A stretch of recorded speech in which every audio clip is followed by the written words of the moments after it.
김윤경의 생생경제.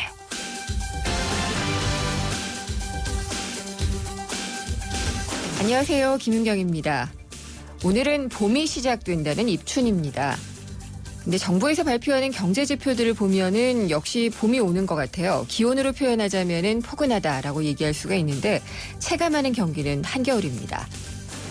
물가 상승률은 0%대고 디플레이션 우려는 없다라고 하는데요. 저는 장 한번 보려면은 왜 이렇게 돈을 많이 내야 되는지 모르겠습니다. 다들 그러실 텐데 돼지고기 상추 가격 같은 것을 보면은요, 저도 매번 깜짝깜짝 놀랍니다. 봄을 맞으면 전세 시장이 난리죠. 학군을 맞춰서 전세 찾는 거야 오히려 양반이라고 할 수가 있을 텐데요. 서울에서 전세 살던 사람들 높아진 전세값을 어쩔 수가 없어서 아파트에서 연립주택으로 옮기는 사람들이 많아졌고요. 그래서 연립주택의 전세 상승률이 아파트보다도 높아졌더라고요. 아예 서울을 떠나서 수도권으로 향하는 전세 난민들도 여전히 많아지고 있습니다. 또 봄이 되면은 여심을 유혹하는 화장품들도 많이 나오는데 샤넬 같은 일부 고가 수입 화장품 업체들 보니까 면세점 가격을 일제히 올렸습니다. 재료비와 인건비 또 환율을 이유로 들었는데 환율로 치자면은요, 원화 가치가 지금 많이 떨어지는 추세이기 때문에 가격은 오히려 더 내려야 하지 않나 싶습니다. 김윤경이 뽑은 오늘의 생생 키워드 봄입니다.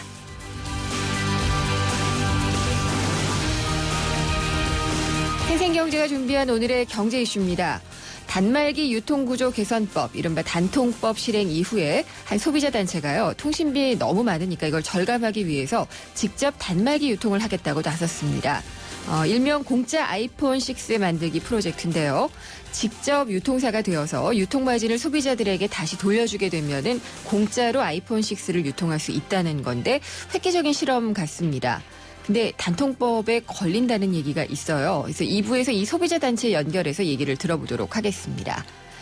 최근에 또 많이 내렸던 국제유가가 또 큰 폭의 반등세를 보이고 있습니다. 국제유가 다시 올라가는 걸까요? 다시 반등하기 시작했다라는 분석도 있고요. 아직 아니다, 더 떨어질 것이다라는 신중론도 있는데요. 국제유가 전망 3부에서 짚어보도록 하겠습니다. 김윤경의 생생경제 1부 시작합니다.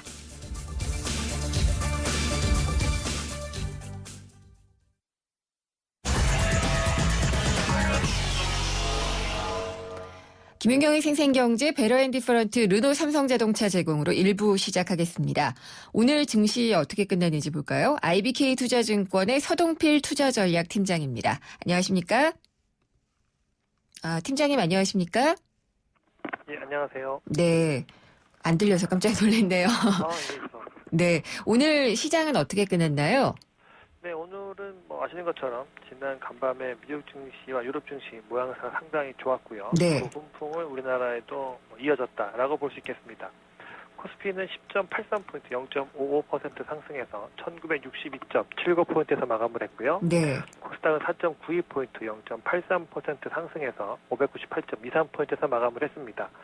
외국인 투자자들 오랜만에 국내 증시에서 활발한 모습을 보여주었습니다. 거래소에서 2,267억 원 정도 주식을 매수해줬고요. 국내 기관도 300원 가까이 매수하면서 외국인과 국내 기관 모두 매수에 동참하면서 시장 상승을 이끌었다, 이렇게 평가할 수 있겠습니다. 네, 팀장님 조금만 더 크게 말씀해 주시면 좋을 것 같아요. 예. 네. 그래서 일단은 어제 그 간밤에 뉴욕 증시나 이런 모습 따라서 많이 오른 것 같기는 한데요. 지금 이런 추세가 계속 갈 수 있느냐가 아무래도 관심사잖아요. 좀 불안한 마음이 좀 없지는 않습니다. 어제 그렇죠. 같은 경우에는 예. 미국 증시가 올랐던 것도 결국은 유가가 생각보다 좀 빠르게 반등을 하면서 이에 따라서 소재 업종, 산업재 업종이 미국 증시 상승을 이끌었는데요. 하지만 미국의 기업 실적은 생각보다 좋지 않습니다. 네. 4분기 실적은 3분기 실적보다 좀 뒤처질 거다라는 전망이 좀 우세하고 있고요. 전반적으로 나오는 실적의 눈높이도 실제치가 눈높이를 맞추지 못하고 있기 때문에 시장이 유가 상승으로 인해서 반등은 보이고 있지만 연속성에 대해서는 조금 좀 조심스럽다는 생각을 할 필요가 있을 것 같습니다. 네, 팀장님 보시기에는 유가는 바닥 친 것 같아요? 아니면은 조금 더 바닥을 다질까요? 바닥을 확인했다 생각하지 않았는데요. 네. 갑자기 유가가 급등을 하면서 2015년도에 까먹었던 부분을 어제부로 다 만회를 했습니다. 네. 그래서 어떻게 보면 기술적으로 보게 되면 유가가 바닥을 찍고 기술적 반등에 들어섰다라고 평가할 수 있겠지만 뭐 산유량이 줄어들었다든지 이런 뉴스는 아직 없습니다. 그렇기 그렇죠. 때문에 지금까지의 모습은 급락에 따른 기술적 반등 가능성은 충분히 있지만 이 길로 바닥을 찍고 다시 60불, 70불대에 들어설 것이냐에 대해서는 아직은 시기상조다라고 보고 있기 때문에 유가에 네. 대해서는 반등은 반길만 하지만 그 이상을 논하기에는 아직은 힘들어 보인다라고 정리할 수 있겠습니다. 네. 오늘 뭐 업종별로 보면은 어떤 업종들이 좀 강세를 보였나요? 오늘 업종 측면에서 좀 희귀했다라고 표현할 수 있는 부분은요. 네. 유가가 오르고 외국인이 주식을 사주면 경기 민감주가 오를 것이다 라는 것이 일반적인 속설이었는데요. 오늘은 전혀 그렇지가 않았습니다. 오늘은 화학주, 네. 그다음에 조선주 이런 업종들은 장 초반 상승세를 지키지 못하고 장 후반에 가서는 다시 마이너스권에 머물렀기 때문에 기존에 생각해왔던 이 업종의 흐름은 전혀 아니었다라고 볼 수 있겠고요. 반면에 의외로 오늘은 이 신세계, 현대백화점처럼 그동안에 많이 부진했던 유통업종들의 모양새가 네. 상당히 좋았습니다. 그렇다고 보면은 그동안에는 많이 억눌렸던 저가 매수와 연관되어 있었던 종목, 업종들의 반등이 눈에 띄었다라고 평가할 수 있겠습니다. 역시 이게 기본 체력보다는 지금 어떤 기술적인 요인 때문에 순환매가 좀 일어나는 것 같네요. 최근에 우리나라 이 시장에서 업종별 또 이 종목별 움직임을 보게 되면 많이 빠진 게 가장 큰 좋은 재료다. 그런 것 같아요. 예. 심리로 움직이는 것 같습니다. 어차피 네. 실적에 대한 기대치가 높지 않기 때문에 많이 빠진 종목은 사고 또 네. 그동안 가파르게 단기간에 많이 올랐던 뭐 조선, 화학주들은 좀 차익실현을 하겠다. 네. 이런 성격의 모습은 분명히 보여졌다라고 볼 수 있겠습니다. 코스닥 쪽에서는 어땠나요? 코스닥의 모양새 오늘 나쁘지 않았습니다. 말씀드렸던 것처럼 코스닥도 오늘 0.83% 정도 올랐기 때문에 전반적으로 코스닥의 분위기도 상당히 괜찮았습니다. 여전히 중국과 관련된 소비 종목들 네. 계속해서 상승세를 이어가는 모양새이었고요. 네. 뭐 출판업도 의외의 강세를 보였고 또 IT 기기 업종들도 좋은 모양새 보였기 때문에 코스닥은 뭐 전반적으로 업종 자체의 활기가 좀 네. 유지되고 있다. 이렇게 볼 수 있겠습니다. 알겠습니다. 오늘 말씀 잘 들었습니다. 감사합니다. 네, 감사합니다. IBK 투자증권의 서동필 투자전략팀장이었습니다.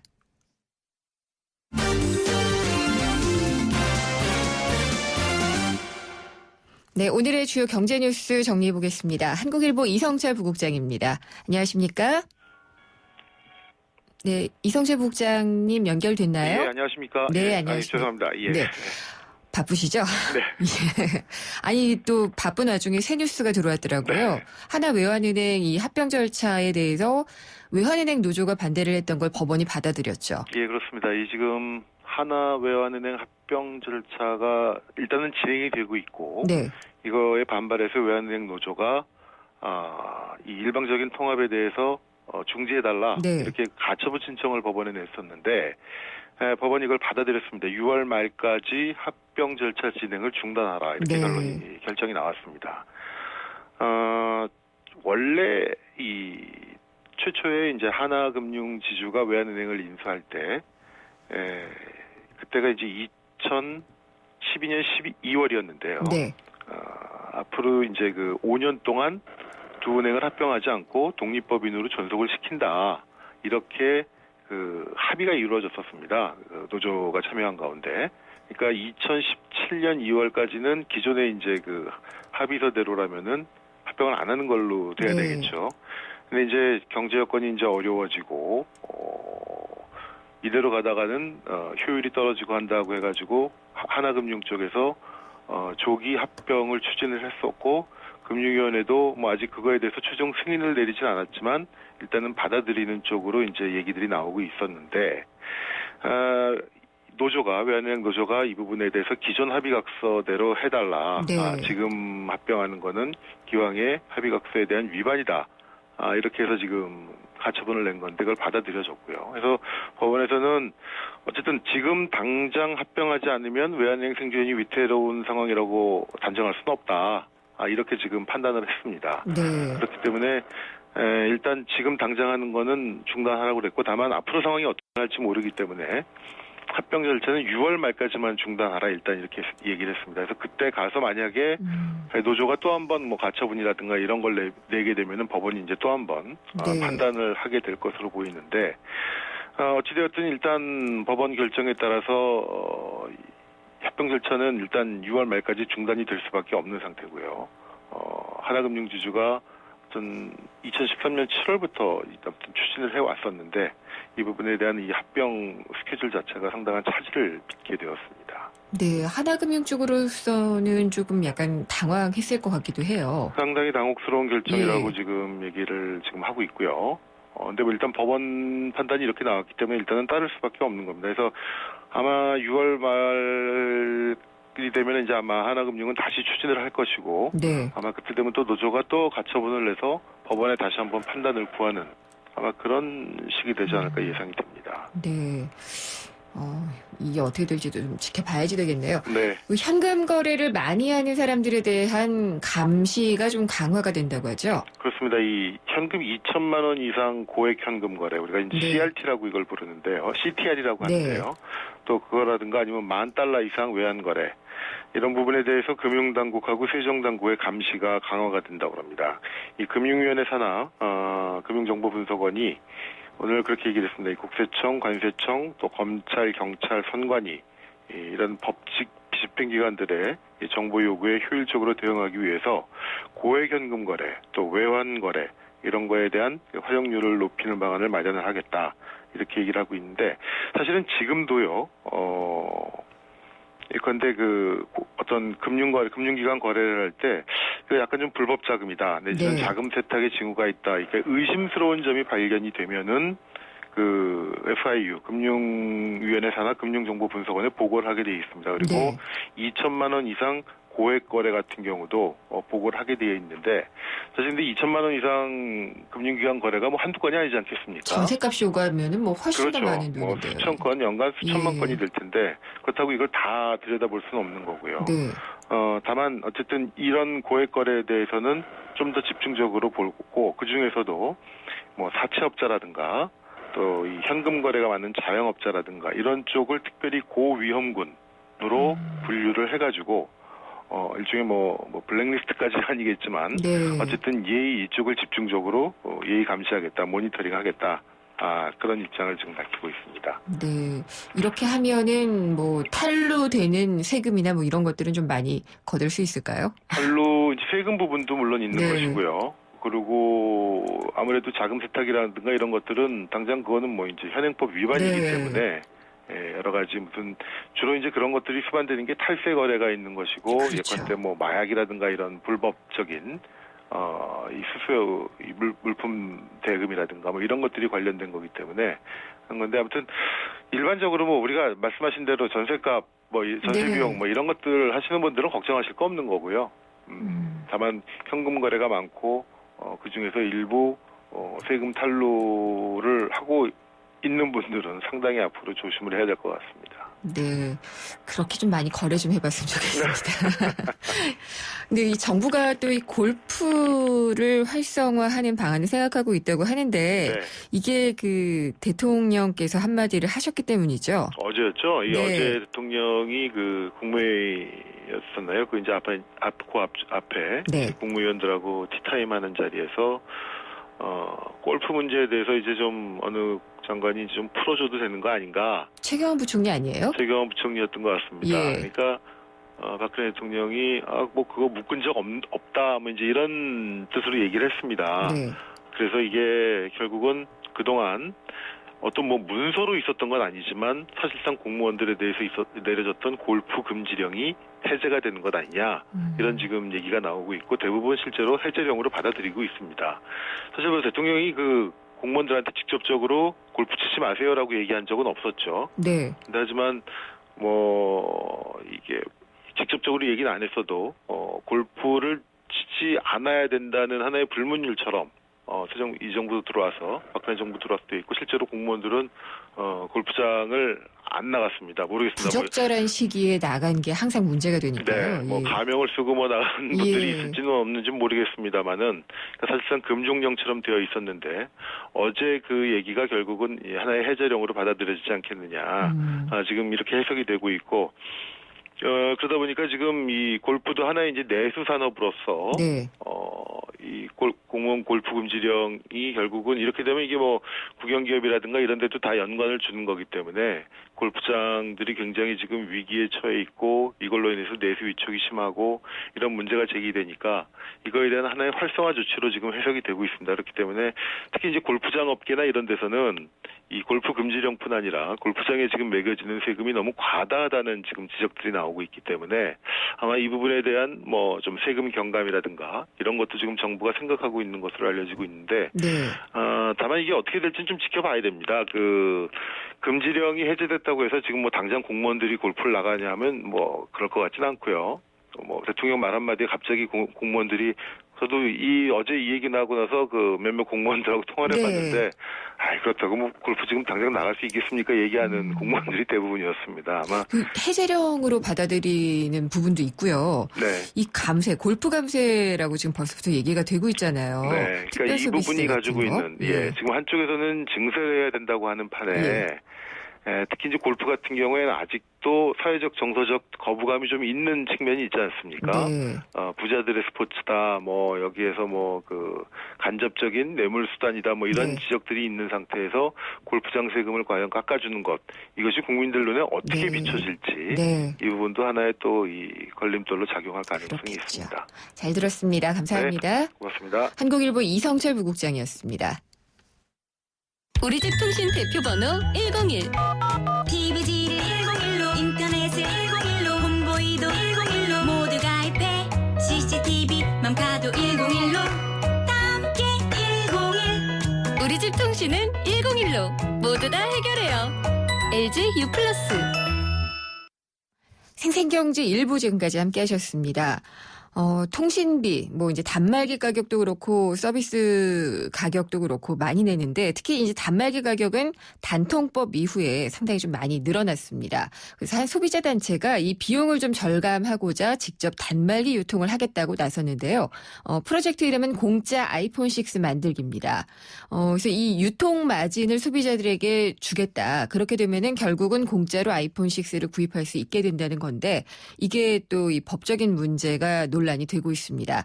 2부에서 이 소비자단체에 직접 연결을 해서요. 어떻게 가능할지 이 불법 논란에 대해서도 들어보도록 하겠습니다. 광고 듣고 돌아옵니다. 요즘 유행하는 유태인 학습법에 하브루타라는 말이 있습니다. 두 사람이 짝을 이뤄 학습하는 옛 유태인 학습 방식인데요. 서로 짝을 지어 대화하고 토론하는 방식으로 어려운 것들을 하나하나 해결해 나가는 거죠. 그렇습니다. 어떠한 어려움도 함께하면 충분히 극복해 나갈 수 있다는 믿음이죠. 올해는 우리 이웃들의 무거운 짐들 우리가 조금씩 함께 나눠들면 어떨까요? 대한민국 모든 이들의 얼굴에서 미소가 지워지지 않도록 2015 YTN 라디오 연중기획 함께 들어요 대한민국. 올 한 해 동안 청취자 여러분과 함께 들고 함께 귀 기울이겠습니다. 한 발 빠른 경제 뉴스, 한 뼘 깊은 경제 이슈. 한 번 물면 놓치지 않는 끝까지 가는 인터뷰. 지표 MC 김윤경의 생생경제. 네, 게릴라 경제 현장. 저는 지금 소방서에 나와 있습니다. 보급출동. 화재 출동입니다. 신속히 출동해 주시기 바랍니다. 또 요즘에는 뉴스에 화재 사건이 많이 나오고 있죠. 요즘은 전에 비해서요. 예년에 비해서 대형 사고가 많이 나는 것 같아요. 신고는 한 하루에 한 6, 7건 들어오고요. 장난 재난은 한 20%, 30% 와요. 그게 굉장히 두 명의 생명이 왔다 갔다 할 수 있잖아요. 그렇게 장난 전화 때문에 갔다가 오는 경우에 금전적인 그런 손실 같은 것도 있을 것 같아요. 굉장히 많죠. 소방 차량이 한번 움직일 때마다 차량이 한 전체적으로 한 10대 이상이 움직이는데 경제적으로 뭐 기름값 같은 거 할 때 이 사람들이 준비하고 체력적으로 낭비가 굉장히 크거든요. 그럼 체력적인 낭비가 컸을 때 실제 화재 현장에서는 굉장히 지치거든요. 빠른 시간 내에. 완전 장비를 다 착용했을 때 그 키로수가 굉장히 크기 때문에 2~30kg가 되거든요. 그런데 그걸 메고 한번 갔을 때 허위 신고돼 있을 때 굉장히 체력적인 부담이 크죠. 요새 좀 안 좋은 사건, 사고들이 좀 많은데 소방관으로서 어떤 점이 요새 좀 가장 힘드세요? 지금으로서는 잠을 많이 못 자고 굉장히 체력적인 부담이 굉장히 크고 그게 허위 신고했을 때는 허탈감이 굉장히 물밀듯이 들어오거든요. 다른 사람은 죽어간다는 생각을 가지신다면 신고 전화를 함부로 하지 못할 것 같아요. 저는. 말씀 감사합니다. 지금까지 게릴라 경제 현장 동예원 리포터였습니다.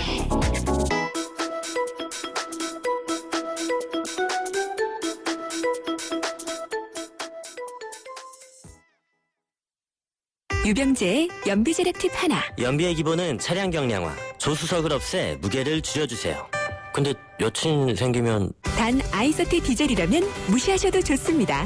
놀라운 연비에 디젤의 파워까지. 탄생 더 뉴 아이서티. 15일 기준 복합 17.8km. 현대자동차. 오늘 당신이 꼭 알아야 할 가장 중요한 경제 뉴스는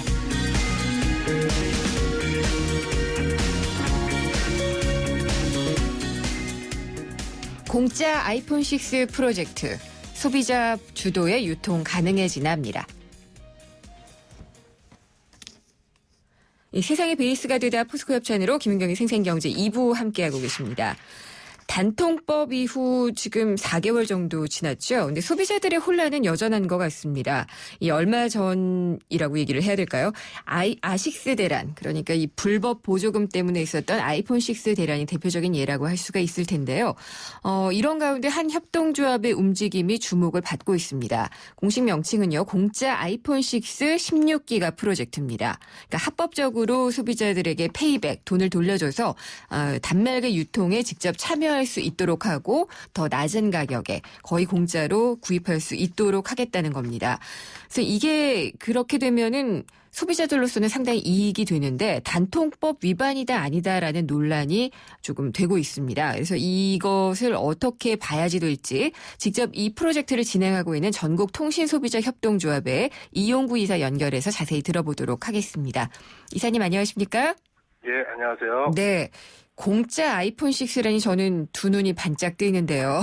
예. 이게 어떻게 가능한 프로젝트인지 좀 설명을 해주세요. 예, 먼저 저희가 이 아이템을, 이 프로젝트를 생각하게 된 좀 배경을 먼저 말씀드려야 될 것 같은데요.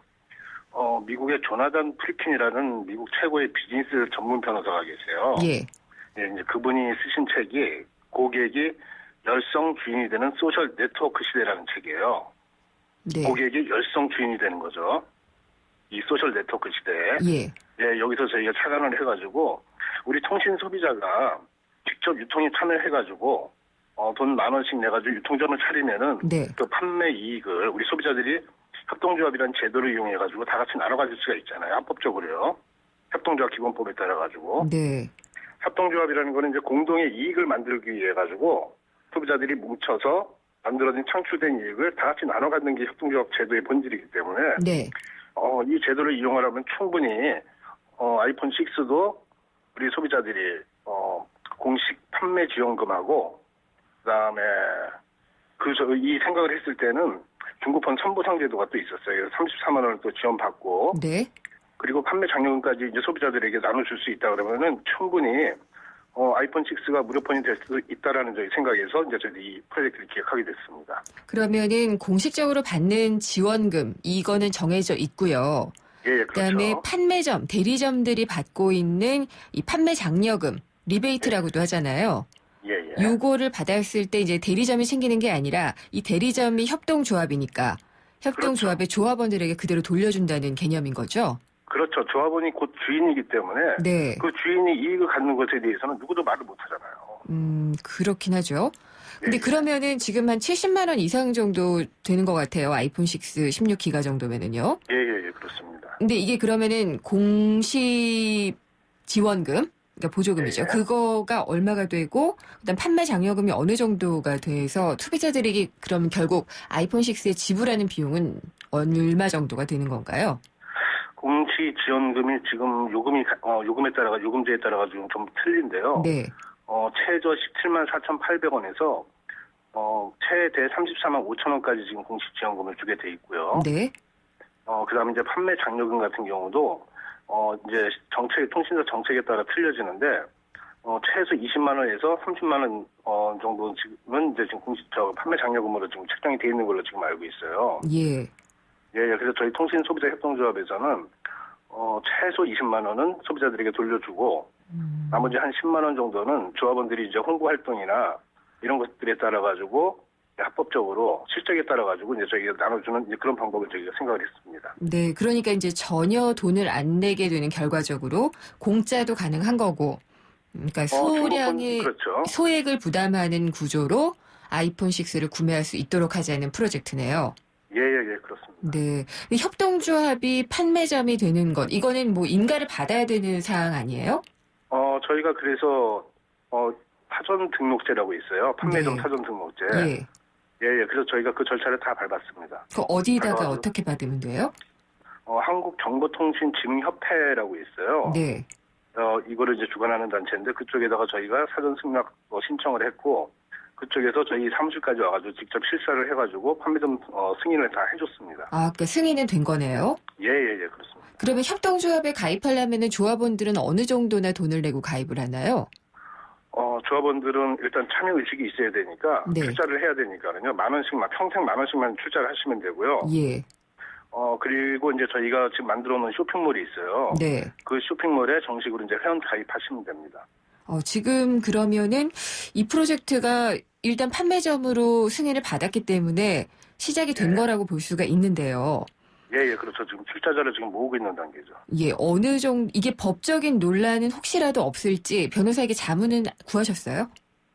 예, 저희가 이 프로젝트를 시작하기 전에 법률사무소 2군데에다가 저희 비용을 들여가지고 법률 자문을 다 구해가지고 합법이라는 의견을 받았고요. 네.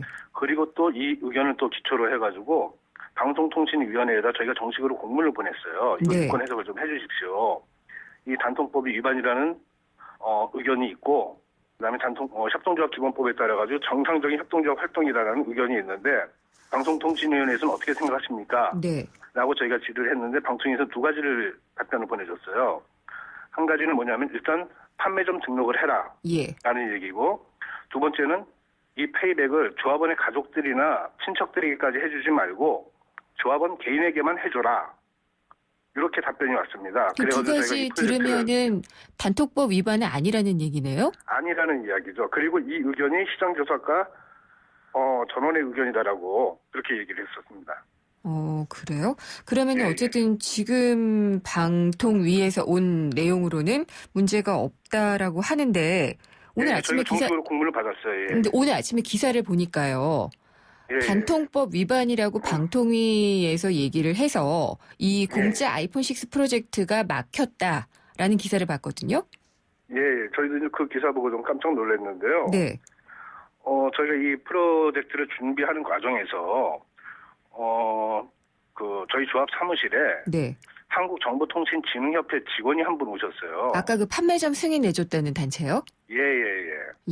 그런데 여기 한국정보통신진흥협회는 그 회장이 SK텔레콤, 회장사가 SK텔레콤이고요. 그 다음에 네. 부회장사가 KT가 부회장사예요. 통신 서비스사들이 다 가입해 있는 것이군요. 예. 근데 그분이 오셔가지고 방통위에서 이러이러하다라고 얘기를 하길래 그러면 공문을 보내달라고 저희가 얘기를 했는데 공문은 보내줄 수 없다라고 얘기를 해서 네. 저희들은 그분이 무슨 얘기를 하는지는 잘 모르겠고 그분이 요구한 거는 저희 홈페이지에서 아이폰 6 무료폰 만들기 운동이라는 거 하고 네. 그다음에 합법적 페이백을 실시하겠다는 내용만 지금 단통법이 좀 정착돼야 되는 시기니까 아주 민감한 시기니까 내용을 좀 순화시켜달라 좀 협조 요청을 했어요. 그래서 아이폰 6 무료폰 만들기 운동을 아이폰 6 소비자 이익 환원하기 운동, 합법적 페이백을 소비자 이익 환원 이런 식으로 저희가 문구를 고쳐줘가지고 저희가 협조를 한 적은 있습니다. 네. 그게 언제예요? 그게 약 한 달 정도 됐죠. 네. 그러면은 막혔다라고 보는 것도 지금 사실이 아닌 것이고 예, 저희는 뭐 확인한 바가 없고요. 방통위에서 그래서, 직접 하지 말라고 한 것도 아닌 거네요? 예. 그래서 저희가 직접 한번 방통위에다 확인을 해보려고 전화를 했었는데 네. 전화 연락이 잘 안 돼요, 방통위가요. 왜요? 그런데 이제 이 일이 진행을 하면서 저희가 미래부 통신정책국장님하고도 간담회를 저희가 가졌었는데 네. 저희가 이제 이 말씀도 드렸습니다. 예, 단통법은 굉장히 잘 만든 법안이고 이 법안이 안정적으로 되려고 그러면 소비자에게도 이제 합법적으로 이익을 줄 수 있는 출구를 만들어야 된다라고 저희가 말씀드렸고 거기서 이제 인연이 돼서 이제 미래부를 통해서 방통위에다 연락을 해봤어요. 이런 사실이 있느냐. 네. 그랬더니 전혀 없다. 나는 저희가 답변을 받았어요. 그 언제 확인하셨어요? 요거는 지난주에 확인했습니다. 지난주에요? 예. 그러면은 지금 통화는 잘 안 됐지만 어쨌든 간접적으로 방통위에서는 단통법에 문제가 없다라는 입장을 밝힌 게 확인이 된 거군요.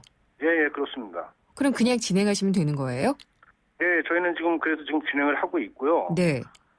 지금 뭐 계속 지금 준비하고 있습니다. 그 왜 이런 기사가 나왔을까요? 안 될 것이다. 지금 방통위에서 단통법 위반이라고 얘기를 해서 이 프로젝트가 무산될 것이다. 이런 기사가 나왔을까요? 아무래도 우리가 이 일을 소비자들이 중심이 돼가지고 이 유통에 직접 참여하게 되면은 아무래도 그 여파가 네. 두려운 분들이 있으시겠죠. 통신사들, 통신 서비스사들이요? 통신사 입장에서 좀 곤란할 겁니다. 왜냐하면은 지금까지는 통신사가 그 단말기 유통의 중심이 됐는데 네. 이제는 직접 소비자가 이제 뛰어들고 예. 이런 것들이 이제 많이 알려지면 소비자들이 많이 결집이 될 거 아니에요. 그렇겠죠. 그러다 보면 이제 가격 협상력이 생기고 그러면 이제 통신비 인하 요구까지도 갈 거를 또 걱정을 하시는 것 같아요. 보니까.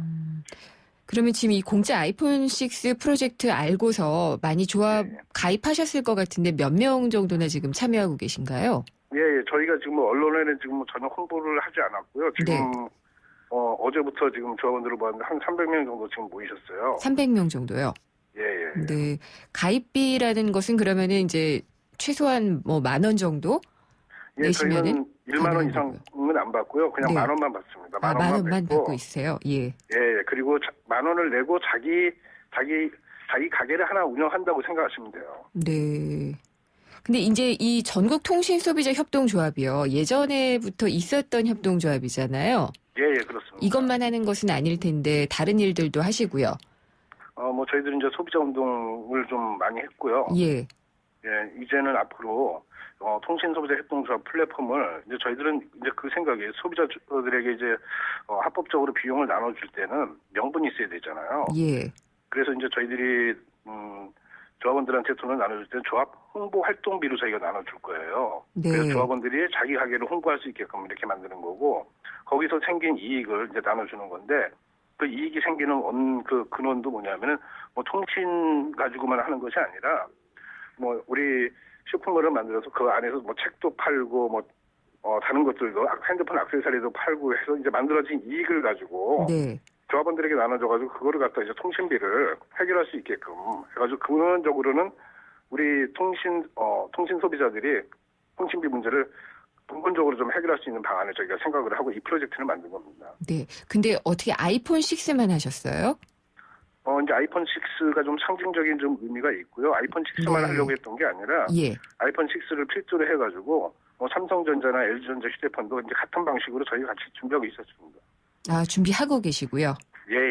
네. 이게 그러면은 지금 방통위에서도 문제가 없다라고 하면은 그냥 진행을 하시면 될 거고 실제로 이렇게 해서 구입까지 이어진 분들도 있으세요? 아니 아직 지금 저희들이 지금 그 조합원만 지금 모으고 있는 단계고요. 네. 이제 저희들이 원래 오늘 기사가 나가지 않았으면은 예정대로라면은 이번 주 말이나 다음 주 초쯤 해가지고 아마 오픈을 했었을 거예요. 네.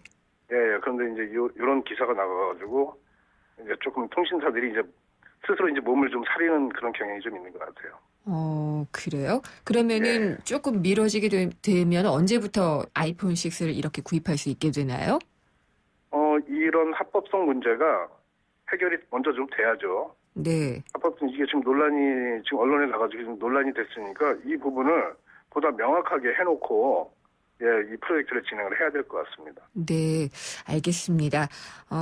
이게 어떻게 진행되는지 저희도 한번 다시 또 여쭤보도록 하겠습니다. 오늘 말씀 잘 들었습니다. 예, 감사합니다. 전국통신소비자협동조합의 이용구 이사였습니다.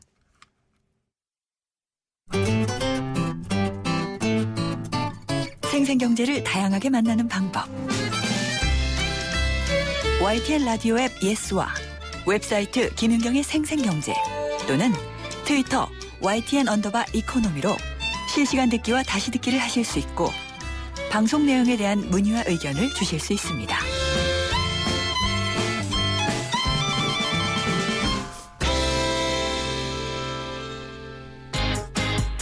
생생 알짜 부동산. 알짜 부동산 시간입니다. 세준코리아의 김학권 대표가 전화 연결돼 있습니다. 안녕하십니까? 안녕하세요. 반갑습니다. 예, 부동산 대책은 뭐 대출 정책으로 거의 다 이어지는 것 같아요. 금융권을 완화시켜서 예. 주택시장 활성화하고 그 대출이 굉장히 많잖아요. 네. 이런 부분들을 좀 연착륙시키고자 하는 목적이 좀 있는 것 같습니다. 그래서 이 장기 고정금리 분할 상환 대출 상품 이런 것들이 출시가 됐던데요. 그렇죠. 이 조건은 어떻고 이 자격은 어떻게 되나요? 오늘 3월에 출시될 예정인데요. 예. 이게 이제 20년 만기 고정금리면서 매달 그 원금하고 이자를 나눠 갚는 방식인데요. 금리는 은행권 그 주택담보대출 최저 수준인 2.8에서 한 2.9% 정도 되고요. 원리금 상환 방식이 두 가지가 있는데요. 대출액 전액을 20년 분할 상환하는 방식 하나 있고요. 네. 70%만 분할 상환하고 나머지 30%를 만기에 일시에 상환하는 방식이 있는데요. 여기 이제 대출 자격이 조금 까다로워요. 그 전체 대출 금액이 5억 원 이하의 변동 금리 또는 네. 만기 일시 상환식 주택담보대출을 받은 사람이 하나고요. 여기 신규로 대출을 받을 사람은 대상이 아니고 예. 기존 대출을 받은 지 1년이 지나고 최소 또 6개월 안에 연체가 없는 대출자에게만 이런 전환 기회를 줄 거다 이렇게 지금 그 판단을 하고 있습니다.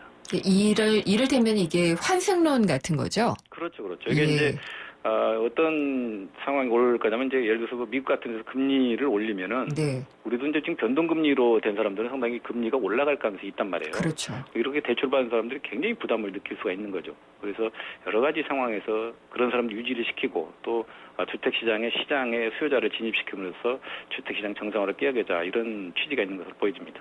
네. 이거 말고요. 예. 정말 연 1% 초저금리로 주택 대출을 받을 수 있는 게 이 수익 공유형이라고 얘기가 나오던데요. 그렇죠. 그 대출 상품도 나와서 지금 관심을 끌고 있잖아요. 예. 네. 이 상품은 사실은 이제 아까는 이제 여러 가지 자격 제한을 줬습니다만, 네. 요거는 그 소득 수준하고 상관없이 누구에게나 1%짜리 대출을 해주는 건데요.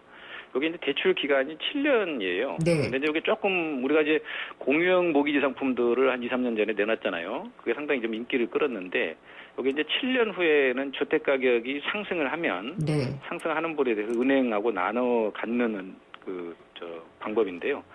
그렇다 하더라도 1% 정도의 낮은 어떤 초저금리를 해주기 때문에 우리나라 대상도 집이 있거나 없거나 이런 다 또 대상자가 되기 때문에 이 상품은 투자 수요자가 상당히 좀 투자해볼 만한 상품이 아닌가 이렇게 판단해보고 있습니다.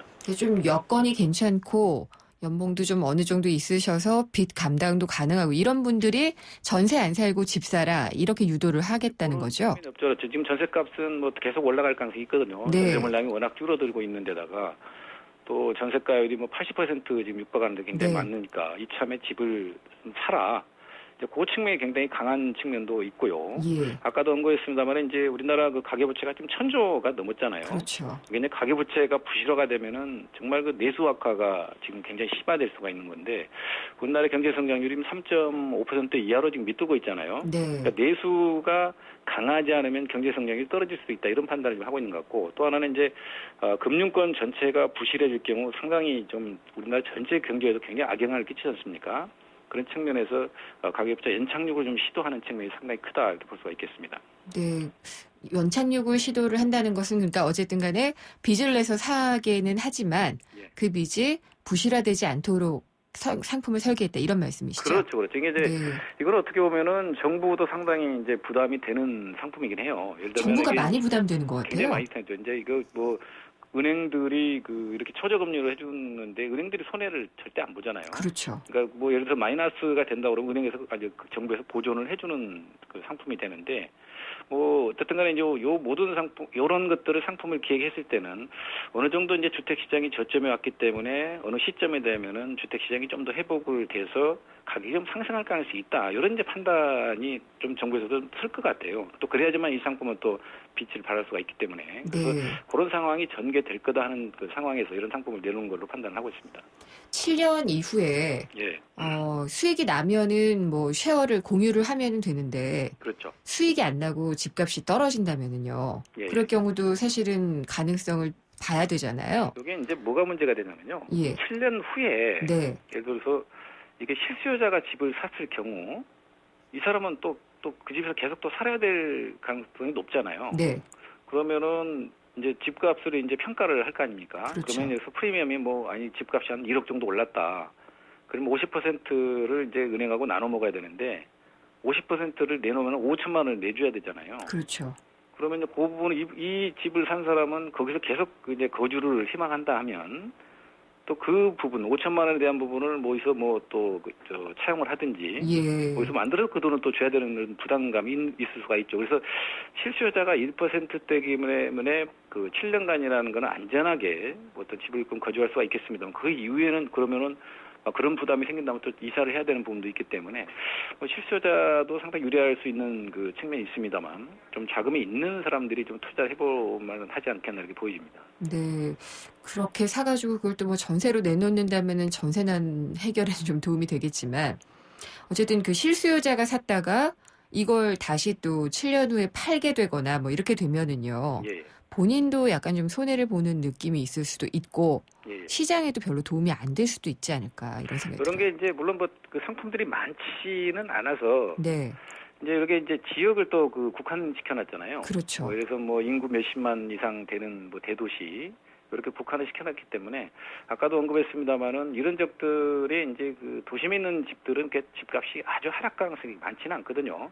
더구나 7년 후가 되면 물가 상승이라든지 여러 가지를 봤을 때 현재보다는 낮겠다 판단을 할 수가 있는 부분들이 굉장히 많거든요. 그런 측면에서는 정부도 이렇게 과감하게 정부가 좀 마음이 좀 급한 측면이 없잖아 있어요. 지금 아까 언급했습니다만은 지금 내수 경기 굉장히 안 좋잖아요. 네. 내수 경기를 풀 수 있는 거는 주택 시장을 회복시키는 거가 답이다 이렇게 지금 생각하고 있는 것 같아요. 그래서 역대 정부 전년 정부도 그랬습니다만 올해 특히나 이런 부분들이 굉장히 지금 신경을 쓰는 부분이 많기 때문에 좀 이런 부분들을 좀 실수요자 플러스 투자 수요도 시장에 좀 끌어들여가지고 시장을 좀 정상화시키자 하는 목적이 상당히 큰 걸로 보여집니다. 네. 하여튼 계속해서 부동산은 어떻게든지 좀 끌어올려보게 되는 정부의 의지가 강해서 여러 가지 대책들이 좀 나오고 있는데 정부의 바람대로 시장이 갈까요?